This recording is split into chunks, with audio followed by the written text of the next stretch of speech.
feels like it's been 20 years since I filmed a video. So yeah, how do I do this? Hi guys, welcome back to my channel. If you're new here, my name's Marlow York. I'm a self-published author, and today I'm doing another sort of chatty, I guess get ready with me video, mostly because I want to talk, and I'm also trying really hard to use up some of my makeup that I have doubles of. A while back I did a how cruel is my makeup bag challenge tag kind of video, so I cut my makeup down quite a bit, but there's still extras of things and just stuff that's kind of old that I'm still trying to use, and I don't have a reason to do my makeup ever except to film videos and the occasional going out someplace, like, I was gonna say like to a grocery store, but I don't even do that. Anyway, so this, like I said, is going to be a sort of chatty video. I have my makeup set up and I'm just going to talk, put on my makeup, and you all should know how this goes because these are pretty common videos on YouTube, and I've done these before, so yeah, let's just stop gabbing and get to the other type of gabbing. And this is just lip balm that I'm putting on, because it's winter, it's dry, blah blah blah. So the title of this video might be a little bit strange, and a lot of you are probably thinking, well, what is an artist midlife crisis, or artistic midlife crisis? I haven't actually decided what I'm going to name the video. I said this jokingly on my Instagram. I posted something like, is there a word for it when you feel like you're having an artistic midlife crisis? No one responded. I wasn't actually looking for like an answer to that question, it was rhetorical. But this is like a feeling I've been having lately, and my art of choice generally is writing. I'm a writer. I do other sort of artsy things, but predominantly writer, known as a writer. I'm an author, published, all that stuff. But I think other artistic people or creators could relate to this. And what I mean, I guess, or the feeling that I'm having, okay, I wanted that on my forehead and now it's on my nose, whatever. Tilt your head back when you do this. So the feeling that I'm talking about is this, I guess it's this sort of unmotivated and self-deprecating sort of feeling where lately it seems like I just can't get into the proper artistic creative groove. And I think this sounds or feels kind of like writer's block or artist block or whatever. I mean, I'm going to be talking about things from like a writer's perspective, but if you're any other type of artist watching this or creator of any sort, you can probably relate. I recently published my second book, Trail of Flames. If you're new here, like, I feel like I've mentioned this in a few videos and it should be pretty obvious now.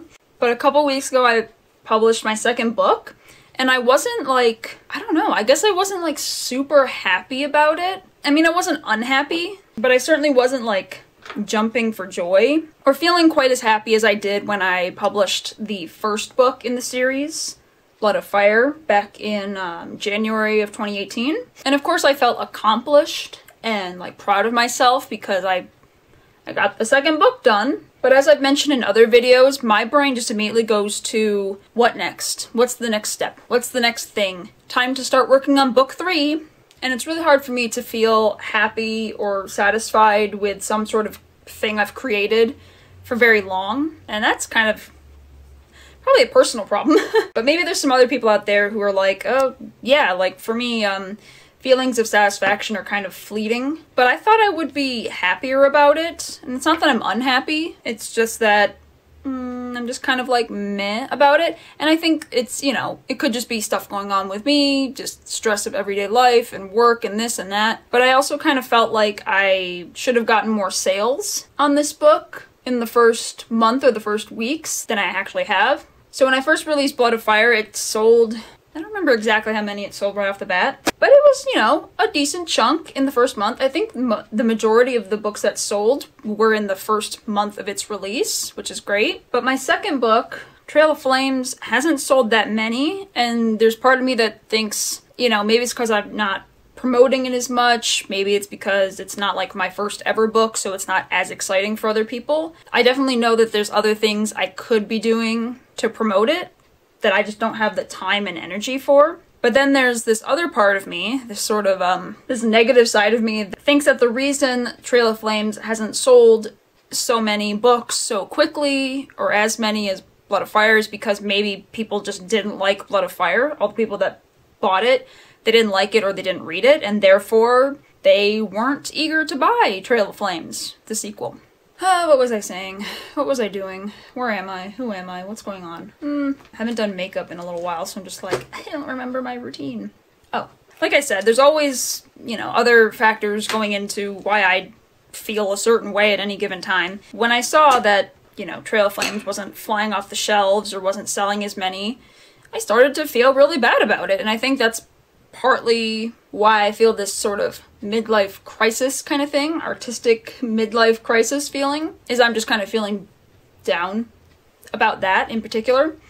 But then I've just been having sort of overall feelings about a lot of the artistic things I'm trying to do, feeling like I'm just not good enough, or I'm not inspired enough to do more work, or maybe I'm just kind of burnt out and run down, and it's just kind of making me feel just blocked overall. And sometimes I think, you know, why do I even bother doing this? Maybe I need to take a break, maybe I need to do something else, maybe I have too much on my plate, maybe I'm just not good at this and good at that and blah blah blah blah. Yeah, that's kind of what's like in my head. And I think there definitely is a possibility that I could just be burnt out from working so hard all the time between my day job and publishing a second book, and then immediately starting the third book, even though I should have probably taken a break. And my husband was like, dude, take a break. And I was like, no, and immediately just started working on the third book. And, you know, maybe I do need to take a little break from writing, and I've kind of tried to. I've sort of told myself that I am. I should also mention that I sort of half-heartedly participated in NaNoWriMo last month, November. I didn't really intend to do it in the first place, so I kind of let myself get away with not really committing to it all the way. Like, not really caring about making the daily goals, not caring about whether or not I got 50,000. I certainly did not. I only got like, I think 6,000 words or something, and I was like, that's fine, I don't care. I'm just doing it to be part of it again because I haven't done it in a while and I want to be in that community. And, you know, it's kind of cool to have a bunch of people all going through the same sort of hectic, creative writing endeavor all at the same time. It's one of those few times where you kind of feel a bit closer to your online writing pals who are going through the similar things, and maybe you don't have that sort of connection in real life. Yeah, I think partly doing that half-heartedly was what I needed to do at the time. But it definitely didn't, like, kickstart me back into creativity or anything. I mean, there's a lot of people who say that you shouldn't wait for motivation or to feel creative or to feel whatever. If you're trying to do something and do it seriously, you just do it because that's the time that you schedule to do it. Like, you just need to do it no matter what. And the creativity will come to you. The blocks will disappear. You will figure out what you're doing as you're working on it. And I think that's true, to an extent. But I also feel like it's not really fair to constantly push yourself into doing something that you're not wholeheartedly into and just making yourself feel bad because you're expecting to feel a certain way because you're doing something at a certain time or whatever. I don't know. I feel like I'm rambling at this point. Okay, I haven't used this palette in a while and I need more brushes. Need to get those brushes again. So the whole lack of creative spark feeling or not feeling good enough is kind of crossing over into all of the different creative things that I do. So obviously, like, my first creative thing that I like to do the most is writing novels specifically. So as I'm trying to work on the third book in the series, I'm not really into it, and so I'm constantly fighting right now that I want to keep doing it, and I want to do it because I want to keep the momentum going, and I don't want it to come out 5 years after the last one, because I managed to publish the second book like less than 2 years after the first one came out. So I can't math. I'm not gonna bother doing math. And part of me is like, okay, great, maybe I can get the third one done and then really take a break or finally work on something else, because I do definitely feel like I'm burnt out just from doing the same series, the same characters, the same storyline for years now. I seriously started working on Blood of Fire in 2015, and it's almost 2020, so I've been working on the same series for almost 5 years straight, which for some people that's, I mean, they could take that long to write one book, and I'm not saying anything about how long it should or should not take someone to write a book or to write a series, but when I'm, sorry if you're going to be seeing a reflection on this mirror and on my face, but for me, I like to go back and forth between fantasy and contemporary, or fantasy and reality, or whatever.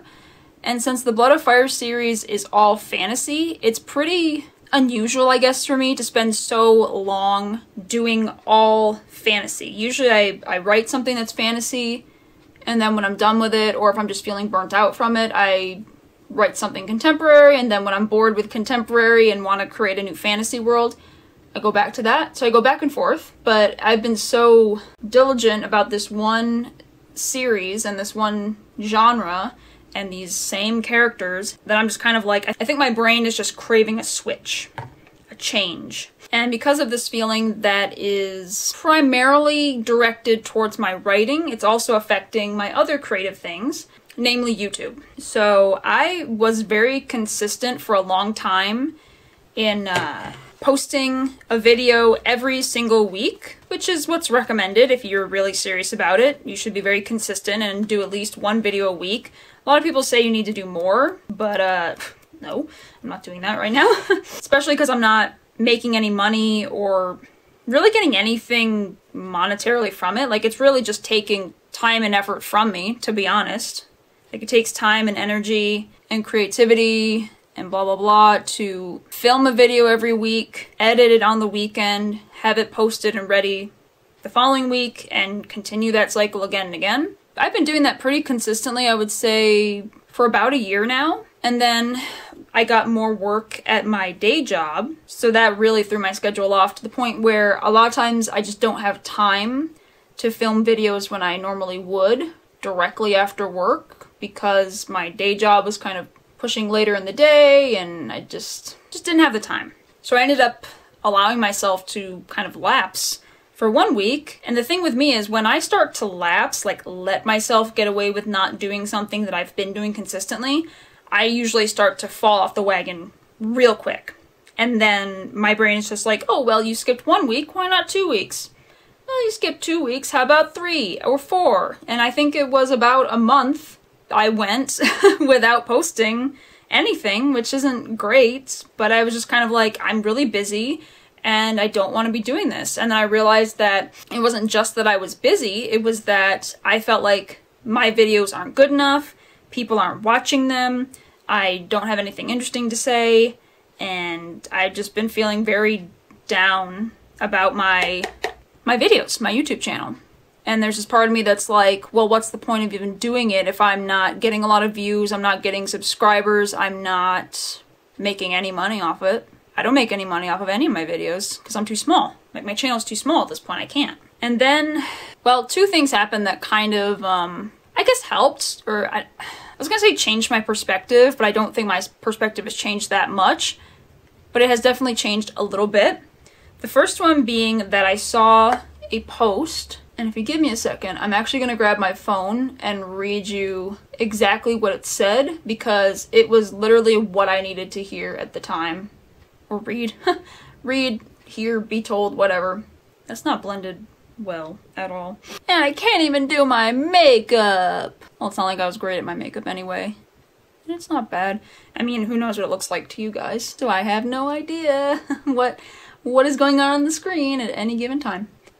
That's not helping. Anyway, let me grab my phone because I saw the post on Instagram. Someone that I follow had shared it from the person who shared it on their Instagram. I also want to give credit to the person who wrote it because it was not me. Shannon Monson is who posted it originally, and this is what she wrote. You have to get comfortable with writing when no one is reading, creating when no one is consuming, putting in the hours when you know no one is clapping, no one is listening, no one is watching. That's it. That's the big secret. And I really needed to see that, to hear that, to read that, because I had been getting into this toxic mindset where I'm just like, well, what's the point of doing any of these things if no one is seeing it? But it's like, there are so many people, so many creative people who have lived in complete obscurity for years or their entire lives doing something that they're passionate about, that they like to do, before anyone ever saw it. I mean, there are some people who have lived and died in obscurity, not really making much money off of their stuff until they were dead, which is really sad, and I don't want that to happen to me or anyone else, but I think Vincent van Gogh was one of them. He was a painter for, I don't know how many years of his life. I'm not like a Van Gogh historian, but I know he was painting for so many years, but I don't think he made a lot of money from his paintings. But now, like, a real Van Gogh painting will probably be worth millions of dollars. And yeah, there are lots of people who live in obscurity for a long time, and it'll take a long time for them to get some sort of success. I don't know how I feel about how this looks. Anyway, moving on. And I don't want it to sound like no one's going to ever be famous. Sent powder everywhere. But the thing is, the real truth of it is that the overnight success sometimes takes decades. Like, there are very few people who go viral, or their first book they publish is any success whatsoever, or the first painting they do gets sold, or the first song they write ever, you know, makes it to a radio or anything like that. And that's the thing that's really hard, I think, for creators to realize now that we live in a world where there is such thing as the viral video or the overnight success. You know, it is easier to find people, to find creators and artists, but it also creates this sort of false idea that if your success doesn't happen immediately, then you're just not successful. And that's bullshit. Because it takes a long time, most of the time, the majority of the time, to get anywhere, no matter what your art is. Reading that thing that I just wrote, that quote that I just read to you, really made me think that. Like, it was what I needed to hear. Like, you have to keep creating if your art, whatever that may be, is what you really want to be doing, then you have to do it when no one's watching your videos, when no one's reading your books, looking at your paintings, listening to your music. No one wants to do your makeup tutorials or whatever. Yeah, so I guess I kind of wanted to pass that along to you guys. If there's anyone else out there, no matter what your creative thing is, no matter what you want your dream to be, you have to keep doing it if you want to be successful at it. You can't just expect instant gratification or instant success, because that's probably not going to happen. And that's fine.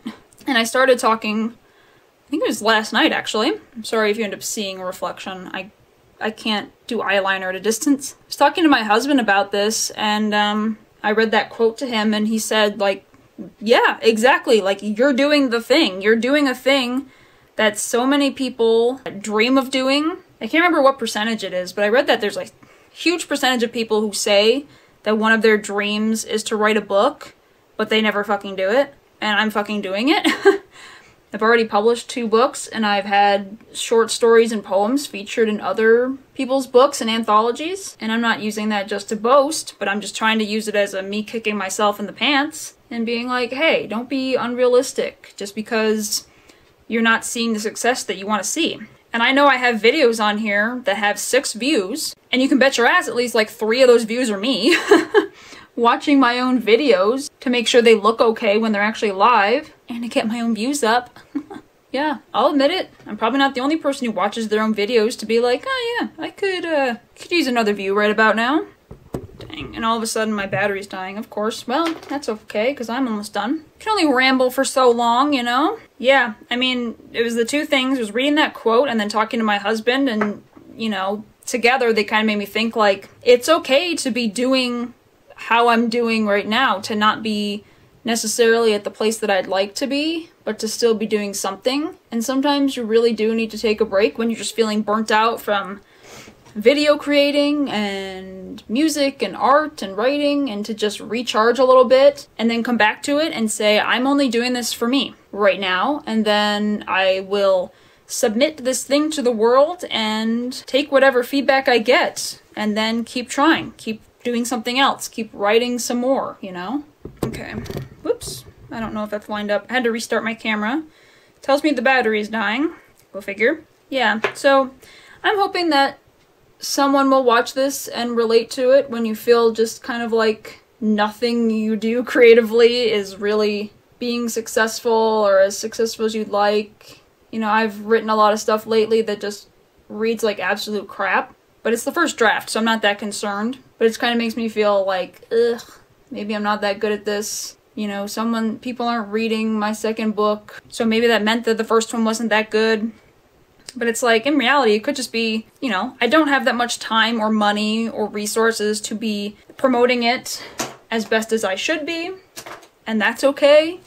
It could also be that people are busy and have other things to read, and maybe Blood of Fire, I know, based on something I've heard from someone that I was talking to, I know that there are people who have Blood of Fire just sitting on a bookshelf, and it's like, I mean, yeah, I have people's books who I haven't gotten around to reading yet. That doesn't mean I'm not going to. So it's not a reflection on them any more than them not getting around to my book is a reflection on my writing. It can be really hard to remember that sometimes. Which lip color should I use? My good old favorite? Putting on makeup just to take it off. Yep, that's what I do. Good enough. Good enough. Why not? So, oh, I'm trying to use up this too. Urban Decay All-Nighter Setting Spray. I bought this for my wedding, and I think it did the trick. My makeup lasted a long time, but now I have to use it up. So I use setting spray to make this temporary makeup harder to get off later. Alright, so like I was saying, this was a bit of a ramble. This is a bit of me saying things out loud so that I can kick myself in the butt. And hopefully some of it made sense. To be honest, I'm not sure if I got across everything that I wanted to say. I felt like there was setting spray right on the end of my nose. I think there was. I think I just dabbed off my makeup. Boop, boop, boop, boop, boop, boop, boop. Who cares? Who fucking cares? If you're a creator of any sort of artistic thing, I hope you could relate to some of this and just, you know, keep in mind that maybe you're not exactly where you want to be in your creative journey, but that doesn't necessarily mean that you're doing something wrong. And also, just because you're not inspired every single day to do everything that you think you should be doing, or maybe the words aren't coming as well as they should, like me trying to talk. If you fail at some sort of creative thing, or you're just not feeling it someday, or if you're just kind of feeling lazy and would rather do something else, that's okay too. I totally believe that you should, if you want to be really serious about your art, whatever that is, that you should do it consistently, even if you're not feeling it. But it's not a bad thing if you're not feeling it. It's not like you're going to feel like that forever, and it's not like your lack of creativity is just going to compromise everything that you've done up until that point. So yeah, if you are also going through a artistic midlife crisis and you just feel like you're not good enough and you're not where you should be, and maybe you think sometimes that you might be a failure, that you should just hang it up and not do it anymore, this is me telling you that you shouldn't. You shouldn't feel that way. We all feel like that at some point, and it's okay. The feeling will pass. Sometimes you just have to wait for it to go away. Sometimes you have to work through it. Sometimes you have to work on something else that's not your art of choice, so that you can jettison yourself or spark some sort of recreativity doing the thing that you would rather be doing. Does that make any sense? I don't freaking know. Why, hello. Editing Marlow here. That's why I went from completely full makeup to absolutely nothing. This is me on a Saturday afternoon editing the video that you are currently watching. So my battery on my camera died, and nothing on the front of the camera indicates when the battery is dying, so I'm just gonna have to try to finish it like this. I also tried to record this outro on my phone, but apparently my editing software doesn't allow me to edit phone videos. I don't know why. Anyway, so as I was trying to say, as I was so rudely cut off by technology, you shouldn't let anyone try to tell you where you should be in your writing. If you feel like you need to push through your negative feelings and your writer's block and your creative blocks or whatever, then do that. If you feel like you need to take a break or work on a different project or just not work on anything creative whatsoever for a while, it's okay to do that too. You are the master of your creative self, despite what all the self-help books and stuff will try to tell you, and what your peers will try to tell you. There are plenty of helpful and supportive people out there. However, sometimes you just have to go with what your instincts are telling you that you should do at that time. But I would always encourage you to not let yourself wallow in self-pity for too long, or lack of creativity. At some point you do just have to, you know, get back on the horse, as they say, and just do it, do something to get yourself back into the groove. And yeah, don't let lack of immediate success convince you that you should never do whatever your artistic thing is, whether that's writing, painting, music, dancing, makeup, whatever, insert whatever it is that you like to create here. Just because you're not an instant success, as you know, the internet and some social media would have you believe is possible. I mean, it is possible, but it's not realistic. It's going to take a lot of hard work and dedication and failures and blood, sweat, and tears and everything in between, whatever that means, in order for you to get to your goals and to find any sort of success, whether that's small or huge. I just kind of summarized that entire Get Ready With Me video in a couple minutes. So yeah, I'm going to finish editing the video after I upload this outro clip, and then I'll get ready to post it this coming week. If you found this video relatable and helpful at all, please give it a like and subscribe because that helps me out a lot. Comment below any sort of like self-blocks that you're having, creative blocks that you feel like you're having, and feel free to vent in the comments. Feel free to offer your advice or your experience to anyone who might stumble across this video and is feeling down about themselves and could use a little bit of a pick-me-up. Comment below what your thoughts and feelings might be at this given time. If you'd like to follow me on my other social media accounts, I'll leave them below in the description, as well as links to my self-published novels, Blood of Fire and Trail of Flames. So until next time, see ya!